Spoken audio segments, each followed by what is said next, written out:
Okay, that's enough of that. I'm sorry, people. I own a damn network. If I want to cut music off early, I can. That's just all there is to it. I don't like that 30-second count in. Tonight we have Dave. Wait, what was that, John? Well, I'm sorry. Somebody just right as I'm getting ready to say your name, somebody just blurts right into the other ear. I'm like, no, just no, no, we're live. Actually, sorry about that, dude. No, yes, just call me after the show. Sorry, it's one of our other producers. I guess he didn't realize we were live.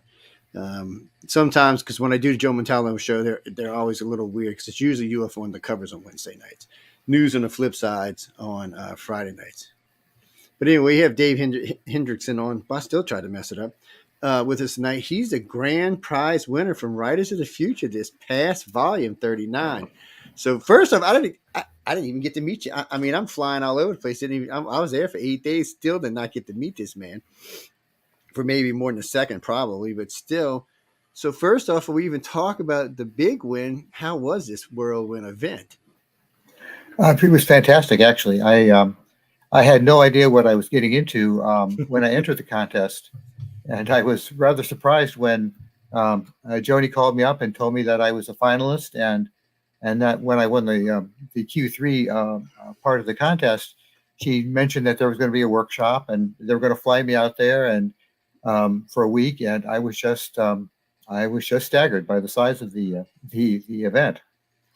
The first time I went out there, I was too. I was kind of like, because I know John, the owner of I mean, no, not the owner, the president of Galaxy Press, and I'd met him about 3-4 years ago when he had asked to be about a show on a network, and I said, sure, we're always looking for new shows and we're always looking for things like this because, we have a big, huge, wide audience that is into everything. And we got a lot of people that want to be writers, inspiration to be writers. We got hosts on our own network that are published authors. So it's we're always looking at that. We're also looking at the illustrators, but we're also looking at a whole realm of other stuff while we're talking. So it's always nice to have people like you on. And long story short, he kept telling me about this Writers of the Future gig, and I'm like, my face went. I felt sorry for him because I know my face went the first. I'm like, really? What are you telling me, dude? Because we just had some bad influences with some up in New York. It was supposed to be these big writer gigs, and they did all this stuff for the writers and the authors, and they didn't even have anything to do with illustrators. And I went up twice, and I went first to one to the other, and both times I was just sadly disappointed. So John calls me. He goes, "I want you." He said, "This is our first year back because they had the 2 years come back from COVID." He said, "I want you to come down and check it out." I said, "Okay." And I got to say, I was like you. I was impressed. I really was. There was a lot of work goes on. So which I know. So Joni's got to be one of your favorites right off the bat. I know Oh that. yeah, and Tim Powers Oh, was and was Tim there. Powers is great. I love Tim. Tim's got something he likes to carry around with him all the time, but I can't tell y'all because it'd be free advertisement plugs. Uh-huh. He wouldn't care, but I can't tell y'all because it'd be a plug. But he never goes out anywhere without one. I got to give him credit for that. I was like that. I used to, man, I always have one in my hand. And no, I'm not talking about cigarettes for anybody gives me bad ideas or bad thoughts. It's not that bad, people. So you get there. So what day did you get in? Got in Sunday, there Saturday night. Saturday night. Okay, you were Right. same time I was then. So you get in. Who meets you? Joni meets you. Yes.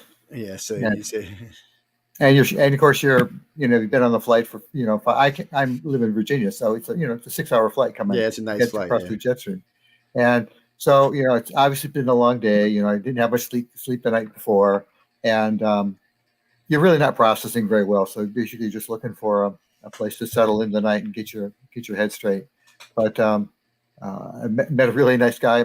I actually ended up rooming with Sam Parr from England, and Oh, I met Sam a we couple had a great times. time together. And he's an interesting character. So sorry guys, because I have no idea what just happened to my game. I'll be playing with it while I'm talking, but I'm not sure what just went on here. That was a very strange little thing in itself. But yeah, no, I met him, and everybody there was interesting. Yes, So so wide range of people. yeah, so you're with the authors, you're hanging out with the authors, and there was a lot of good authors, a lot of good people there. I know there were some past winners there too.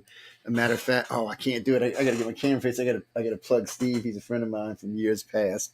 One of the other winners, and you'll notice I'm honest when I tell people when I meet him or when I get him on the air and stuff. You will see when I get the camera come back on. You'll see his book is actually behind me back there. with, of course, L. Ron Hubbard's Writers of the Future, the Illustrators of the Future, book 39. God, the anthology was great, guys. I actually, and see, this is weird for me because usually they send me an audio copy or an advanced copy. Yeah, there you go, right there. That's it.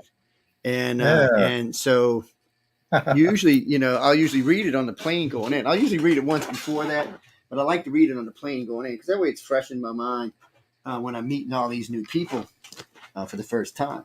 So, I just like to do it that way, and I got an idea what stories I want to check into first. This year I didn't get to do that. This year I didn't get it till I got there, which of course made it a pain in the what, because I was playing catch up the whole time. So I'm reading the book going along and playing catch up. So, and it's hard to really get everybody's in your head when you're doing it that way. But still, it was nice to see y'all up on stage, man, all decked out, in y'all's tuxes and stuff, and looking pretty, man. Yeah, that's right. It's, looking sharp. So, I mean, how'd you like the class? I know we can only talk so much about the classes, but still, how did you like them? And did you feel like it was worth the trip? Or definitely. To my mind, they sort of broke down into a couple of different categories. There was they talked a lot about, there's some classes on basically craft, Jody, Tim, Nancy Kress was there. She's like won the Nebula 6 times. Yeah. She was really very knowledgeable, and I got a lot from her for her seminar. And then they also talk a lot about the world in which you're going to have to exist as an author, the publishers, the agents, yes, book deals, social media, all those things. I mean, things which you can read about a little bit online, but you don't really have a good feeling for it. But actually having people up there telling you about their own personal experiences, it was just incredibly informative. We learned just a hell of a lot. Yeah, I mean, it's a fabulous setup. I got to say, I love the way they do it. Every judge there is so approachable, and you get some great judges and people. When I say judges, let me rephrase this: all the judges are either writers or illustrators, and not Joe Schmo off the street writer illustrator. These are people who have careers that have real careers. I'm not talking about you've got some big names there that have written some big books that have been in some big movies.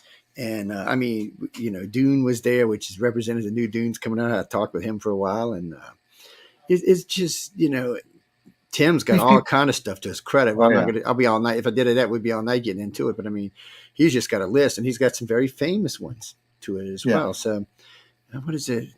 Caribbean? What is it? Pirates of the Caribbean. Yes. Oh, yes. He's got a little bit to say about that. Yeah, he really does. Yeah, that's actually based off a book called On Stranger Tides, which he wrote many, many years ago.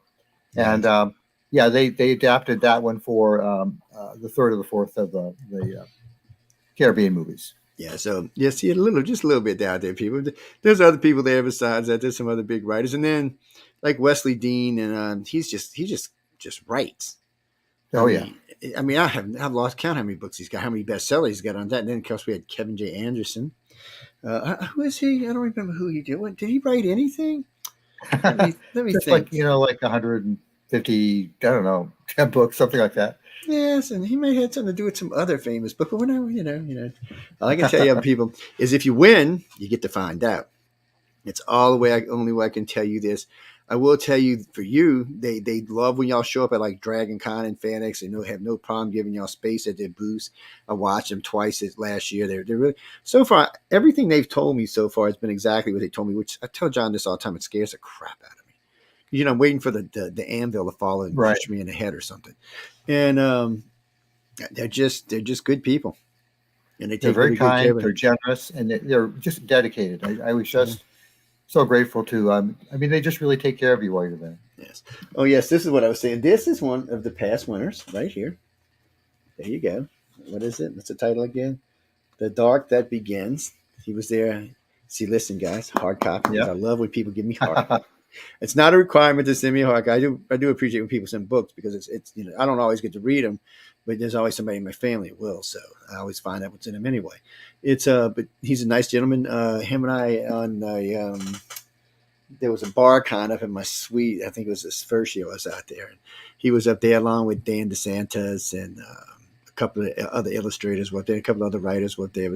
So it was a big, the game was a little bit stressful. How did you feel? I mean, did it wear you out, or I mean, Oh, were you it like really pumped did. with energy the whole time, or We had, I mean, the days where we had, we went anywhere because from y'all were 10 to 14, nonstop? Yeah. yeah, 10 to 14 hours a days. And you're in a strange city and a hotel room, so you're not sleeping really well. So yeah, by the end of it, we were all running on fumes, I think. Oh yeah. We were Oh, all yeah. full of crazy energy and not enough sleep. This is, by the way, this is the hardest one I've seen so far. So I've been to three of them, and they there's usually more breaks, more time in between. There's actually more time for me because I get interviews in between. I grab y'all for different things. I'll catch y'all for like when there's certain things going on. I know you don't have to be there, so I'll grab y'all for stuff like that. Because I like to get as many interviews as I can because we like to do a 15 or 20-minute prequel to big interviews so we can bring y'all on and put out your debut, your stuff and stuff like that. And because we want people to get the time. I mean, that's what it's all about. That's what we're there for. That's the whole reason I come out there for John is because we're friendly press. That's what we are. And he likes me to not to scare everybody. So I told him this year I'd be good and give it. Well, my job is at the end is just to look, people. Sooner or later, you're going to be dealing with assholes like me. Excuse my language. But, it's all in the way you deal them. Well, you're always looking for friendly press, but you're not always going to get it because you'll have someone will call you and say, hey, I really enjoyed your book. And then he'll get you on there. And then he wants to go through and point out what he thinks you did wrong in your own damn book. Oh, I now, see. remember, this is a host. This isn't a damn writer. This is a wannabe writer, maybe.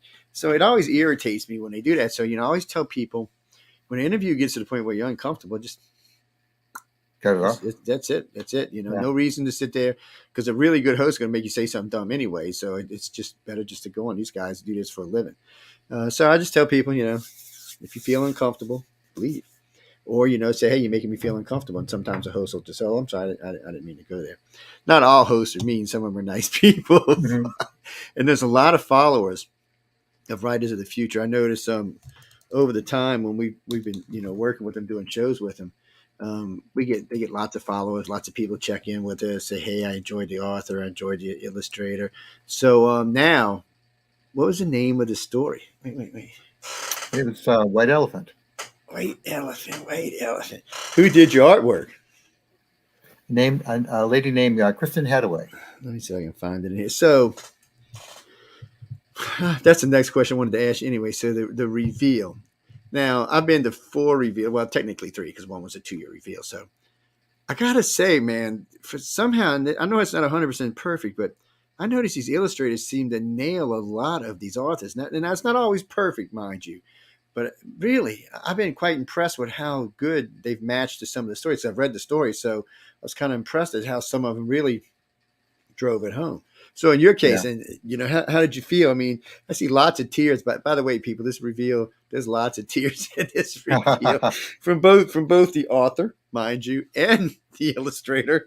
It's and see these are the books you want, people. Yeah, these are the ones you'll always ask me to give away. See how in it. See, this one's special because Tom Wood wasn't there for the original signing, and he is in this one. And he's a friend of mine. So I called him before he left. I said, buddy, I want your autograph in this book before you go. So, here you go, White Elephant. All right, it's right here. Whoops. Let me find the front of it. Sorry, guys, I'm trying to rip my. So, what size story was it? Damn it. Sorry, say again. Sorry, I keep knocking my earplug out. I said, what size story was it? What size? Yeah, I mean, a couple hundred words, 200, 300, 500. It's about 11,000. Wow, get out of here. You actually took advantage and actually wrote a story. Because, I wonder sometimes, I see these, I wonder sometimes, I see some short ones, and I know they give you, 17,000 words, right? Right. So that's a decent, I mean, that's not a huge book, but that's a decent book. It's not writers. That's close to a novella. Novellas start at about 20,000. Yeah, see, there you go. That's pretty good. And you know what, guys? If you'd asked me what a novella was 5 years ago, I'd have been what? I have learned so much about authors and illustrators in the last 4 or 5 years, and more than I have learned in probably the first 50. And I've actually known several authors and illustrators. So, but there's so much knowledge floating around. I mean, it's just when you sit and listen to those classes, if you have even a little bit of talent, it should just pull it right out. And I love Jody and Tim's banter, by the way. They're a hoot. They're something else, them too. I love the way he talks about himself in the third person. He's always saying talking powers, you idiot. Yeah. And Oh, I do that myself. It's a bad thing. It means we're crazy, but what the hell? You can't be straight forever, man. Sooner or later, you got to let the other side out. you got to It's laugh. Jeffrey. What do you mean? L. Ron. Yeah, it's L. Ron Hubbard is the sponsor. L. Ron Hubbard is not with us anymore, by the way, since I think '86. Yeah. He sponsors this. No, by the way, I know what your next question is going to be, and I'll tell you ahead of time. No, it has nothing to do with it whatsoever. Oh wait, where's the colored artwork at? At the very beginning. Yeah, so this is the one. I think this is the black and white. If y'all can see it. Yep. Okay, and then I'm gonna pull up the color one in a few minutes. I'm gonna bring the book back and pull it up. Again, you can find these at www.writersofthefuture.com, or you can go to that writersofthefuture.com is actually where you go log in and get your stuff. Galaxypress.com is where you go get the book. Sorry, guys. Sorry, John, if you listen. It's galaxypress.com. That's where you go get the book. But if you want to submit anything, it's writersofthefuture.com. If you're an illustrator, writer, maybe you get lucky and get to be part of the Wolf Pack or something, Matter of fact, I have him coming on. We're going to be talking about new ways to help writers to write even better. Oh, wait, I got to ask you about this course. Okay, what was the lady's name when she gave you the dice and the thing? Nina Cricky Hoffman. Yes. Well, I'm glad you remembered that. Damn, that's no way for me. So what did you think about that? When I heard it, I was sitting in the back, and at first I was kind of like, what? And then I started paying attention. I was like, well, wait a minute. Now, what the hell is this? I made her give me a dice and the papers and everything. I haven't tried it yet. But so what did you think about it? At first, for the people listening in, what it basically is she gives you 20-sided dice, and there's a couple of different sheets. And like the first one is roll up a character, and you have you'll be a wizard or a shapeshifter or a thief or whatever. And then you basically choose a profession or a crisis. And anyway, it's a way of picking a couple of parameters to build a story around. And what she was suggesting is just take what's there and then build a story off of it, which didn't really work for me. So what I did is I rolled up and I waited till I got something I liked, and then rolled up another parameter and kept going until I hit two things which resonated with me. And then did the third one. And by the end of it, we actually did this, I think, 3 times. I actually came up with one, but possibly 2 stories that I can write from that, which is rather interesting because these are stories that I never would have thought about writing, but now they're in my head, and I know they're like I'm kicking them around in the back of my head, and probably someday soon I'm going to sit down and try to write them. So it was an interesting exercise. I listened to it. I was kind of like, well, it's not helping me. It'll be fun for me to try. I'm gonna give it to my son, let him try. He likes to write. I mean, I've been working on something. Last I checked, it was around 12,800 pages. Usually, when I'm up there or down there, I should say, or what's over there, sideways, sideways. So when I'm sideways over there, I usually get some time in it because I'm up late. But this year, since we added the Roku television network into our network, and my host, Michelle DeRoche, I shouldn't say my host, my station manager, Michelle DeRoche, has been adding shows at a record rate. So I've been like nonstop this, which is good. It's what we want. But, it's a lot of people to keep track of. So, by the way, that's lots of people you can come talk to. A lot of them are authors, too, and they like to talk to authors. Yeah. And, so, we have, professional authors that came on the network that just like to chat. They come and they talk to authors. They like to hear new stories. Sometimes I think they're just fishing for ideas themselves, but that's possible. But still they enjoy it. And then one guy just so far, I think all he's written is about his Bigfoot. So, I don't know how well Bigfoot does these days. But hey, if he wants to write about it, it's fine by me. And then we've got a lot of different kind of people. And then we've people ask us all the time what kind of shows we got. So we got everything you can think of. That's where we are these days. What was that, Jimmy? Oh, yes. We will talk about that in just a second. So, first, Jimmy said, where are you from? Where are you located at? What part of the world? Well, right now I'm in Virginia, Northern Virginia, which is, yeah, exactly. It's basically, North Virginia is basically a big suburb of D.C. So, that's where I am. So, yes, and it is true these days. It is a big suburb. Yeah, it really is. In fact, most of where the area around us wasn't here 20 years ago. It's all new development. let's just be honest, pretty much from Baltimore down. This is Yeah, DC now. exactly. No, Yeah. people, I'm not kidding y'all. Last time the time before last, I landed in the Baltimore airport, whatever it's called. Is that the Reagan one? I don't know. I don't. No, no, I'm not even going to pretend like I know people. no. And it was about 40 minutes. Not because it was that far. It's just freaking traffic was crazy. Oh yeah. Last time when Prometheus flew me in, they brought me to Ronald Reagan, which was right there in the middle of DC. It was only like a 10-minute drive to my hotel at the Mandarin, but still, man, DC is just, I'm telling you, it's huge. It's going to become its own little country. They keep wanting to make it a city. No, we're not making its own state. Y'all can forget it. It'd take up too much territory, man. It'd be like a mini Texas or something. It's not going to happen. So, Reese was wanting to know what was your inspiration? What made you want to write? What made you feel like you could be an author? What made you feel like you could win this contest? All right. Well, let's start from the beginning. I guess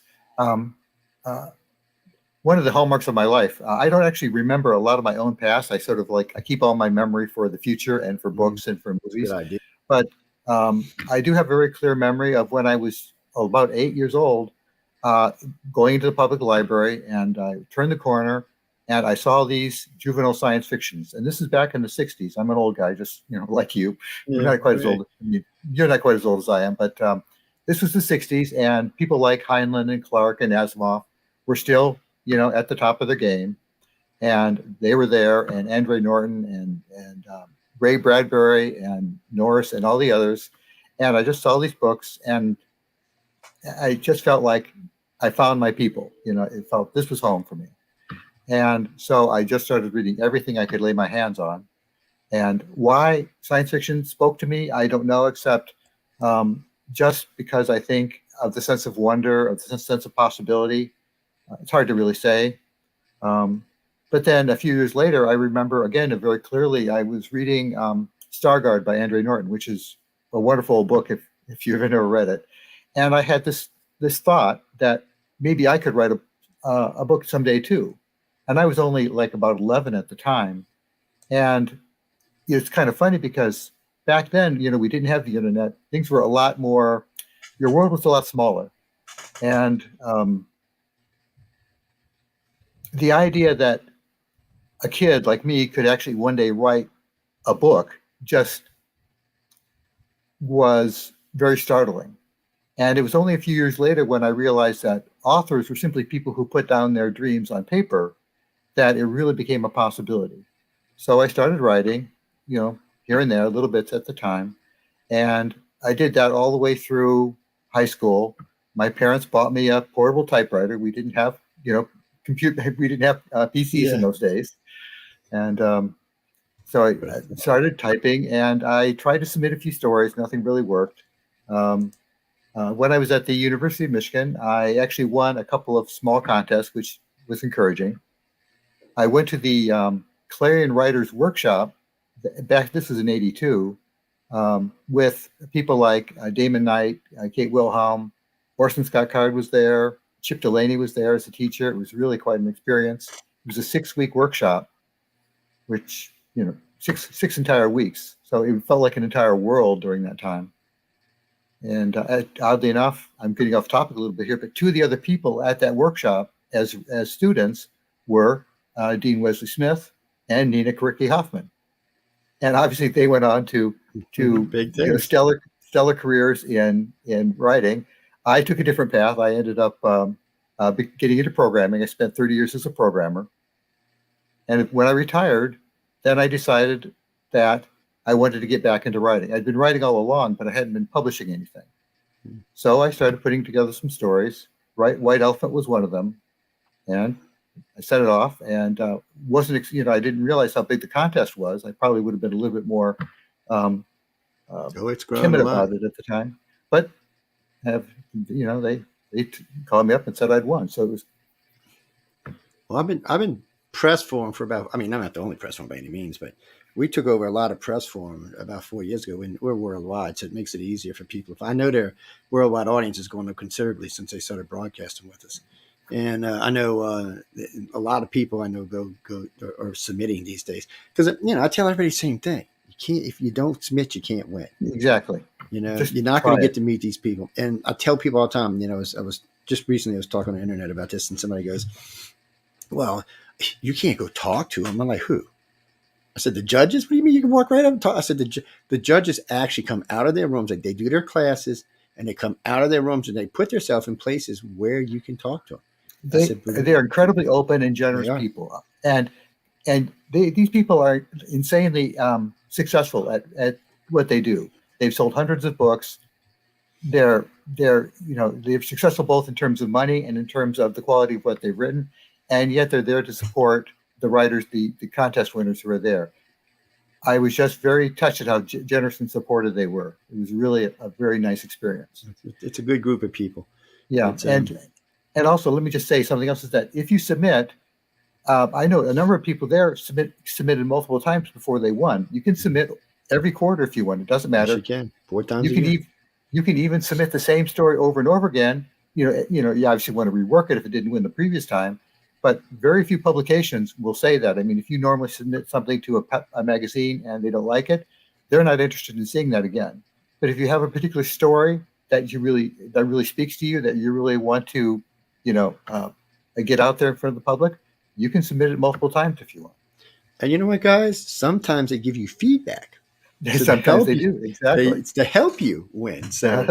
They don't have to do this, by the way. Sometimes they do. And they also do honorable mentions and stuff like that. I know I met 2 honorable mentions this year. First time I ever met any honorable mentions, by the way. It's kind of strange. By the way, ladies and gentlemen, if you're ever there, if you win and you're there, and you feel too scared to approach a judge, just find me, and I'll introduce you to any judge you want to. I work mediary anyways. I learned that the first year I was there because the first year the judges had to talk to me because I was there I was there as a reporter. Okay, that's what I was there the first year for. I was doing a story, wanting to find out what the dirt was on Writers of the Future. I'm not even gonna lie, that's what I was there for. So John, being the gentleman he is, gave me complete access to everyone at Author Services, everyone at Galaxy Press, everyone that had anything to do with this including all the judges and all of the contestants. And I got to say, it's exactly what it's supposed to be. So if I was y'all, I would submit and win. But like I said, if you're there and you feel intimidated, like Dean Wesley's pretty intimidating.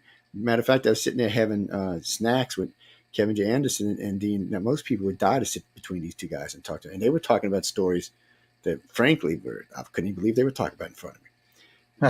But there was people around us. I kept saying, come on, come sit down, come sit down, come sit down, come sit down. Because I asked Kevin and Dean first, y'all okay? And they're like, yeah.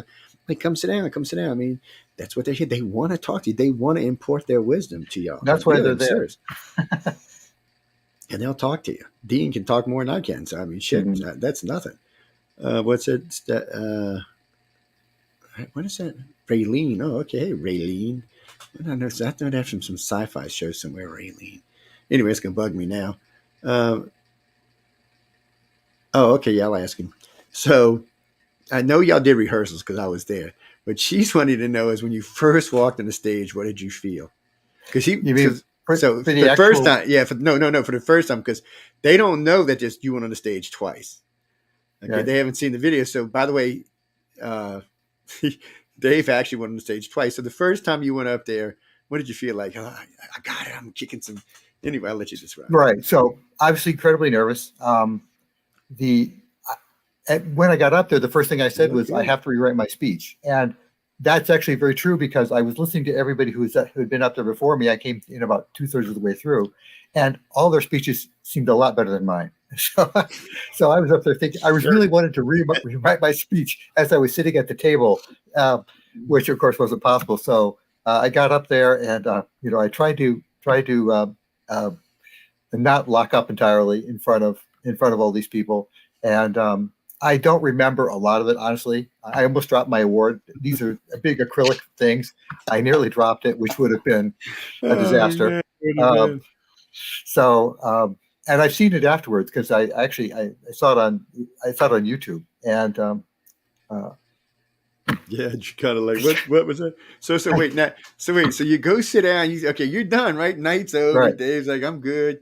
And all of a sudden, oh no, Dave's the big winner.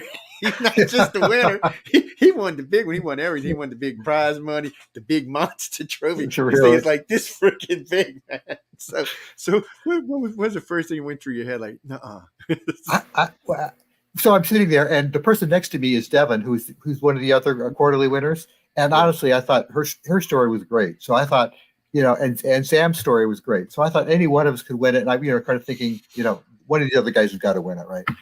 And so it seemed like too good to be true that I'd won it. So, and I know that people watching me at home who know me well said I was blushing like crazy, and I'm not a person who blushes very well. I'm pretty reserved here, and so yeah, I basically didn't quite black out from there up to the stage to pick up my award, but it was pretty close.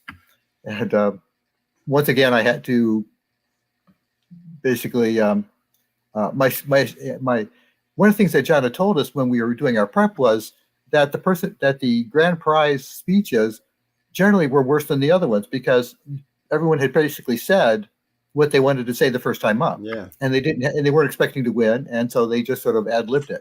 So Devin, myself, and Sam, Mary Ann, the other winner, wasn't there, but the three of us basically wrote secondary acceptance speeches. But they weren't as elaborate as the first ones because one thing we'd already said, everything we wanted to say the first time up. That's true. And if you think about it, there's only 1/3 chance of winning the second time. So our speeches were all shorter. And so when I got up there to accept the second award, I had to ad lib because I felt like what I had written wasn't long enough. So, I did what I could. Yeah, no, you did good. I mean, he looked good up there too. There's a picture. A matter of fact, I think I used one for the intro for these shows, so y'all can see him. He looked sharp up there, standing up there. I mean, he didn't look like he's about to pass. Damn, trophies weigh a ton, though, guys. I know. Yeah, they big old, the big ones. So, and by the way, I know Carolyn, I had seen you ask that earlier. No, only the 4-quarter winners are up for the big drawing.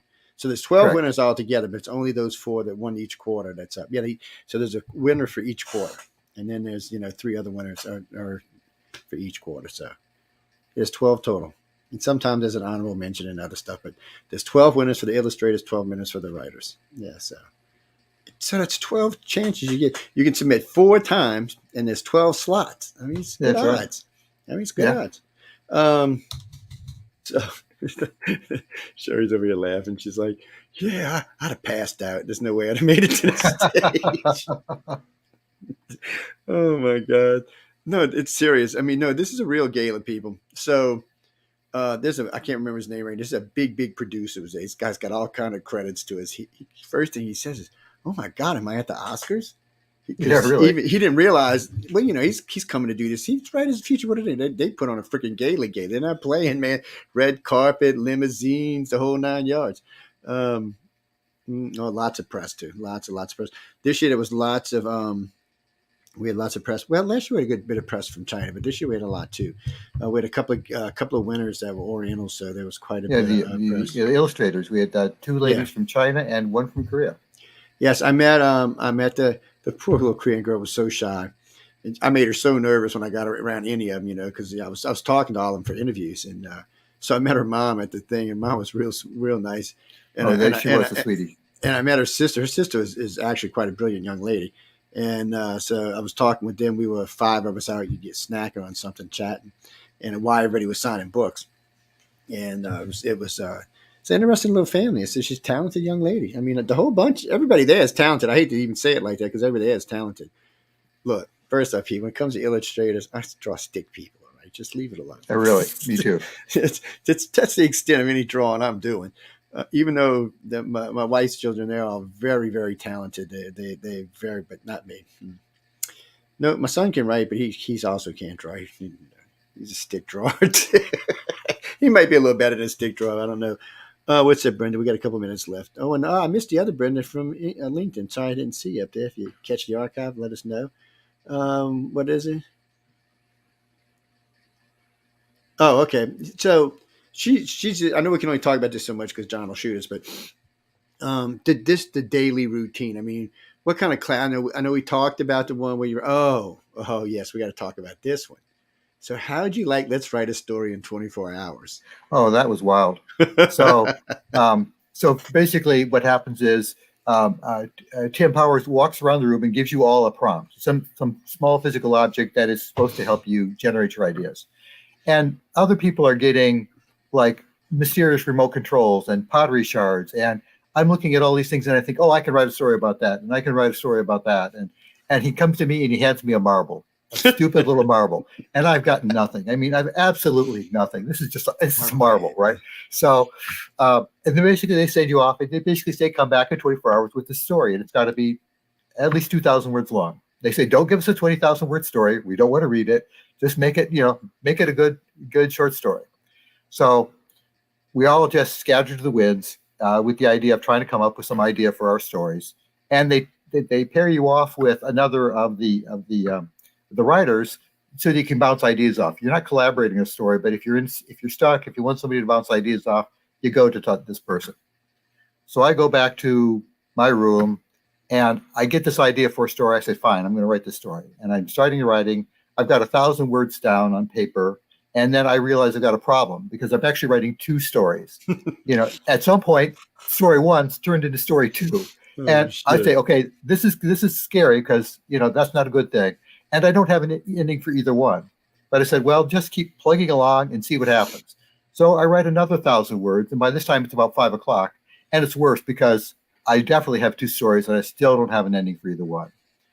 And so I call up my writing buddy, whose name was Brittany, and I basically say, help. Give me some help, please. Really. She's in the same situation for different reasons. So we get together, and her problem is that she's got a story, but she doesn't know how to end. She's got a lot of, it's too big of a story to write in 24 hours. She's probably got a 12,000 word story there. So I'm trying to help her cut her story down to something manageable while still keeping what it's doing. And she's trying to help me, but my 2 stories aren't going away. But I come up with a third idea for a story, but that's going to be a really long story. But on the way back from her room, I get an idea for a 4th story. So that's the one I start writing. Now, in the prep for doing the story, Tim Powers is saying make it 2,000 to 5,000 words, but don't make it present tense. And he's just a funny guy because he gets really irascible about things. He's really making fun of himself. He says, but I don't want to read any present tense stories. So I get back, I start writing the story.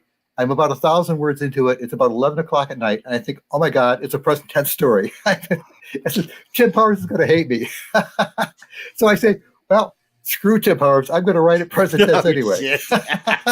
I did. And so do what you got to do, man. I kept writing the story and I finally finished it. And I go, and so I said, fine, it's present tense. I don't care. It's done. I go to bed. I wake up at about 5 o'clock in the morning and I think, I've got to rewrite this story. So I go off and I don't want to wake my roommate. So I go off and find some chair, some lobby, someplace. I sit down and I rewrite the story in past tense. And that's what I turn in. But I'll have you know, and I don't know if Tim is watching this, but I've had people read both versions and they like the present tense version better. So if it ever gets published, it's going to be present tense. Well, there you go. Well, Tim wants what he wants. I know. I think in a lot of cases they just get tired of reading certain things. I know. But it was really funny because I looked out and it's almost like, yes, my heads had slipped for the last hour. Like somehow I didn't realize what they were doing for all that time. No, Jack, we got to go ahead. Go ahead. Okay. No, what were you going to say? I didn't mean to cut you off. Oh, just everybody had a great time writing their stories. There are actually some excellent 24-hour stories in there. We've all published them online. We've got a Discord forum server that we're dropping stories onto, and I've read some of them. And even the 24-hour stories are publishable.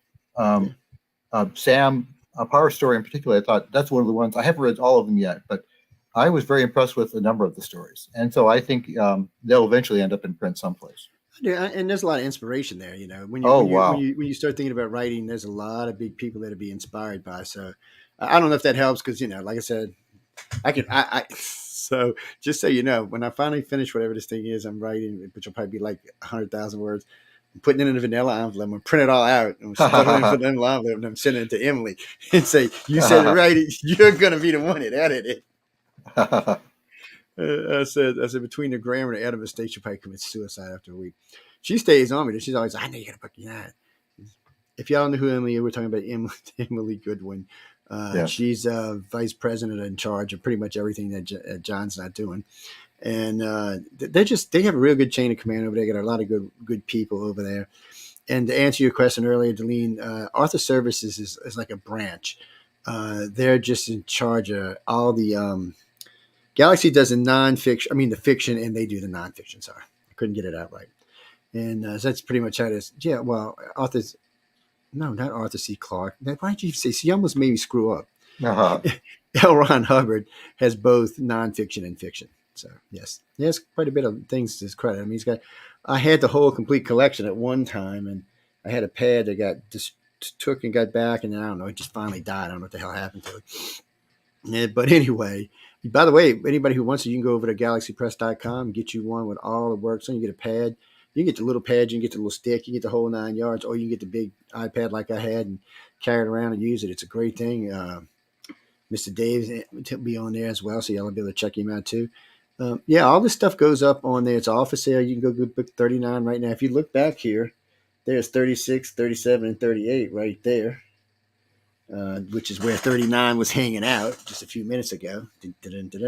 So y'all can get it right there. And I've got from 25 up right now is what I've got. And well, we give away a bunch of. Yeah, I still got some. I got to get out of my house when my wife kills me. I'm still alive, which is a good sign, but still, we don't know how long that's going to last.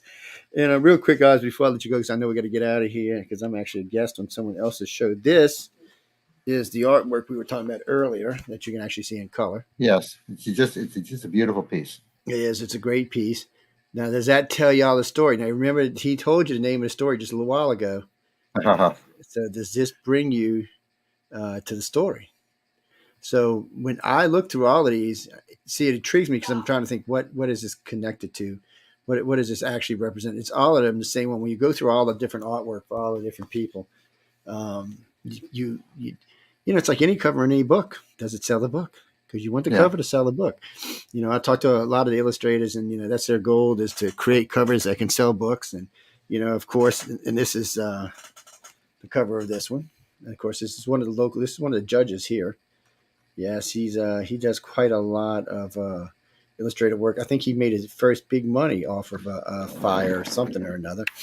Oh, I think it was was it a phoenix or an eagle? I can't remember. He told me too. He drew it, and it went on. You know, remember in the old days, he had the black posters with the fire thing on it. Well, right. The first one was his, and I think the first one sold like 2 million copies. You know, people did things with $20 a copy back then. Now, that's a lot of money you're talking about. Now, I'm sure he only got a share because, of course, with these are big companies you're talking about, and they're going to get the majority. But still, I've seen a lot of his work. I know a lot of the companies he works for these days, and frankly, I'll just say he's comfortable and leave it at that. Mm-hmm. Who I'm going to talk about, he'll be a guest on the show. He was just recently a guest on the show. He comes on and talks a little bit about it, just different illustrators. We're going to have, eventually you'll see all the winners of all the authors and all the illustrators will come by and say hi to everybody. And y'all can look at them and you can see, you know, what the competition was for this year versus last year versus the year before. It's always different. The people are different. Sometimes you have more inverts, sometimes you have more experts. It just depends. I didn't say experts, doofus. Never mind. Anyway, you know, you just never know what it's going to be until you get there.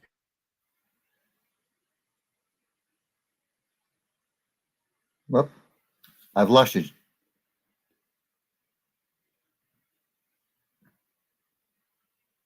Joe, I think you muted yourself. I don't know if you can hear me, but you're on mute. Can you hear me? Nope, you're showing. No, I got you. Okay, there you are. I guess I got fat fingeritis there or something. Yeah.